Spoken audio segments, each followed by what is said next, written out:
আমি বলেছি আওয়ামী লীগ বিহীন বাংলাদেশে, মানে বিএনপি ক্ষমতায় যদি যায়, তার একটা প্রতিদ্বন্দ্বী দল লাগবে। কাছাকাছি শক্তি দল হচ্ছে আওয়ামী লীগ। আওয়ামী লীগের এখনো প্রায় 20% সমর্থন আছে বলে আমি মনে করি। সো আমি তো চাই না সে অপারেট করুক। আর অপশন আছে জামায়াতে ইসলামী। আমি যে কোনো ফর্মের আইডেন্টিটি পলিটিক্সকে কোনোভাবেই নেই না। এটা ইসলামের নামে হোক, হিন্দুত্ববাদের নামে হোক, এটা হোয়াইট সুপ্রিমেসির নামে হোক, আমার এগুলো নিয়ে প্রচুর কথাবার্তা আছে। সে কারণে একটা সেন্ট্রিস্ট পলিটিক্সের কথা যখন এনসিপি বলেছে, আমি সিরিয়াস শুভকামনা জানিয়েছি। এখন সমস্যাটা কোথায় জোটের ক্ষেত্রে?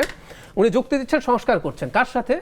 আমি যদি হুমায়রার জায়গায় হতাম, এবং আমি অনেক জায়গায় বলেছি, এনসিপির একটা অসাধারণ উল্লেখযোগ্য ব্যাপার ছিল, বেশ কিছু নারীকে আমরা ফ্রন্ট লাইনার হিসাবে দেখেছি, যারা কারো আত্মীয় স্বজন হয়ে আসেন নাই। তারা তাদের যোগ্যতায় আন্দোলন করেছেন, সাংগঠনিক কাজ করেছেন। এবং খেয়াল করবেন, জামাতের সাথে যখন তাদের জোট হলো, নারীরা এদের মধ্যে কেউ কেউ পদত্যাগ করলেন, কেউ কেউ থেকে প্রতিবাদ করেছেন, আমার সাথে বসে প্রতিবাদ করেছেন।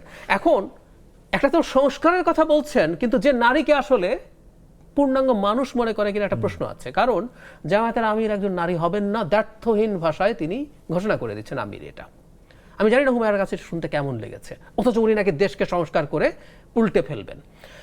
জামায়াতে ইসলামীতে একজন হিন্দু বা অন্য কোনো অমুসলিম মানুষ আমির দূরে থাকুক, কেন্দ্রীয় সদস্য বা রুকন হতে পারে না।